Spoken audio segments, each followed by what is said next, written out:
I'm 76 years old, and yesterday I realized I can't walk through my own living room without touching something. Not because the room is crowded, because I need the furniture to hold me up. Wall to chair, chair to coffee table to couch, couch to bookshelf, bookshelf to doorframe. I move through my house like I'm crossing a river on stepping stones, and if I miss one, I'm not sure I'll stay upright. It happened so slowly, I didn't notice when it started. Maybe a year ago, maybe 2, I'd reach out and steady myself on the back of the couch when I walked past it. Just a light touch. Just being careful. Then it became a grip. Then it became necessary. Now I can't remember the last time I walked across an open space without my hand stretched out, looking for something solid to grab onto. Last Thursday, my grandson came to visit. He walked into my house and went straight to the kitchen without holding on to a single thing. Didn't touch the wall, didn't pause at the furniture. Just walked, easy and confident. Like walking is the simplest thing in the world. I watched him and I felt something crack open inside my chest. When did I lose that? When did walking become something I had to plan for, map out, prepare for like it was some kind of dangerous activity? I started paying attention after that. Really paying attention. And what I saw terrified me. I don't just hold furniture when I walk, I hold everything. The bathroom sink when I brush my teeth. The kitchen counter when I'm making coffee. The towel bar when I get out of the shower. The headboard when I get out of bed. I'm constantly reaching, grabbing, bracing, steadying. My whole life has become one long series of handholds, and I'm only just now seeing it clearly. Have you noticed this happening to you too? That constant need to touch something solid? The worst part is, I've started arranging my life around it. I moved a chair closer to the window because there was a 6-foot gap between the couch and the curtains I needed to close every night. 6 feet of open floor that felt like crossing the Grand Canyon. So I moved the chair. Problem solved. Except it wasn't solving anything.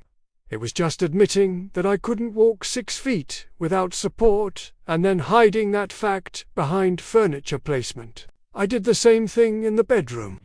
Moved the dresser closer to the closet. Moved a small table next to the bed.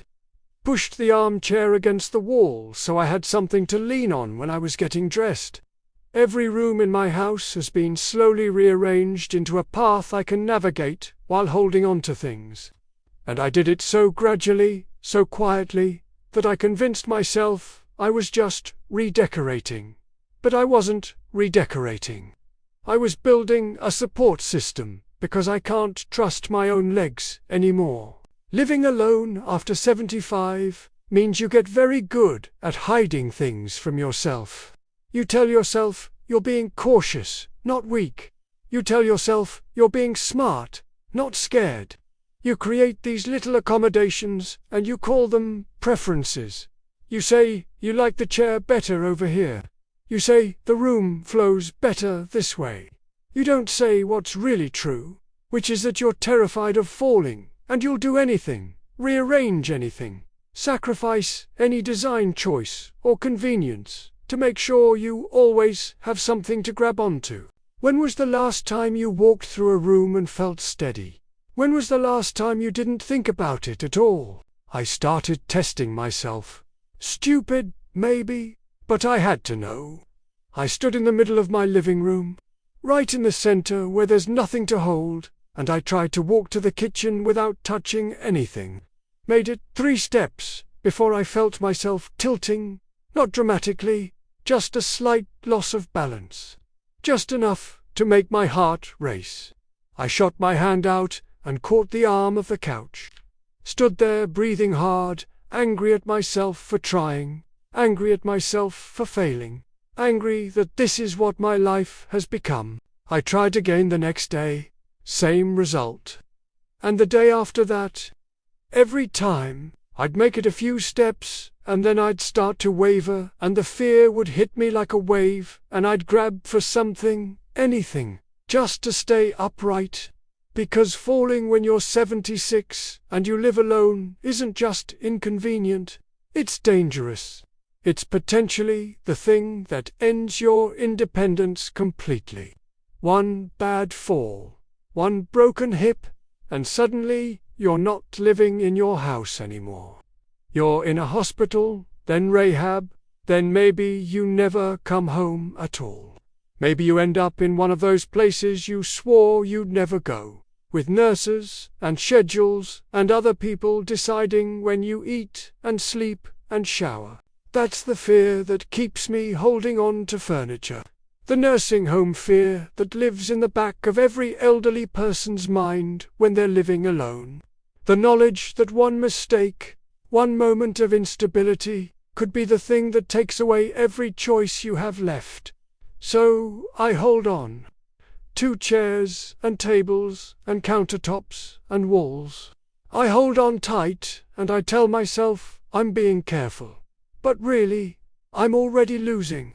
The independence I'm trying so hard to protect is already slipping away, one handhold at a time. My daughter noticed last time she visited. We were walking to the car to go to lunch, and I had my hand on her arm the whole way down the driveway. Not because the ground was uneven, not because I was tired, because I needed the support. She didn't say anything at the time, but a few days later she called and asked if I'd considered getting a cane. Just something to help me feel more stable, she said.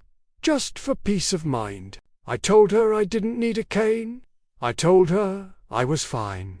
But after we hung up, I sat in my chair for an hour thinking about what she'd really asked me. She'd asked if I was ready to admit that I needed help walking. She'd asked if I was ready to carry around a visible sign that my body wasn't working the way it used to.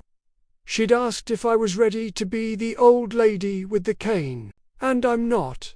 I'm not ready. Even though I can't walk across my own living room without grabbing furniture, even though I've rearranged every room in my house to create pathways of things to hold on to, even though I'm genuinely afraid to cross open spaces in my own home, I'm still not ready to admit that I need a mobility aid. Because admitting that feels like admitting that I'm old, that I'm failing, that I'm on my way to losing everything. But here's what I'm starting to understand. Holding on to furniture isn't any different than using a cane. It's just less honest. I've already made the admission. I've already accepted that I can't walk unassisted. I've just hidden it inside my house where nobody else can see it. I've made my whole living space into a giant assistive device and convinced myself that's somehow different, somehow better than carrying a cane. It's not different. It's just denial dressed up as independence. The really scary part is what happens when the furniture isn't enough anymore. What happens when I'm holding onto the coffee table and my legs give out anyway? What happens when I miss a handhold? What happens when I fall in one of those 6-foot gaps I've been avoiding? Who's going to find me? My neighbor checks on me maybe once a week. My daughter is 3 states away. I could be on the floor for hours, maybe days, before anyone knew. I think about that more than I want to admit. I think about it when I'm navigating my furniture paths at night to go to the bathroom. I think about it when I'm in the shower, with one hand always on the grab bar I had installed 2 years ago. I think about it when I'm climbing into bed and my legs shake from the effort, and I have to hold the headboard with both hands to steady myself. This isn't sustainable. I know that somewhere deep down, below all the denial and the fear and the desperate need to believe I'm still capable, I know this can't last. The day is coming when holding on to furniture won't be enough. When I'll need more help than I can give myself. When living alone in this house will shift from difficult to dangerous to impossible. But I'm not there yet.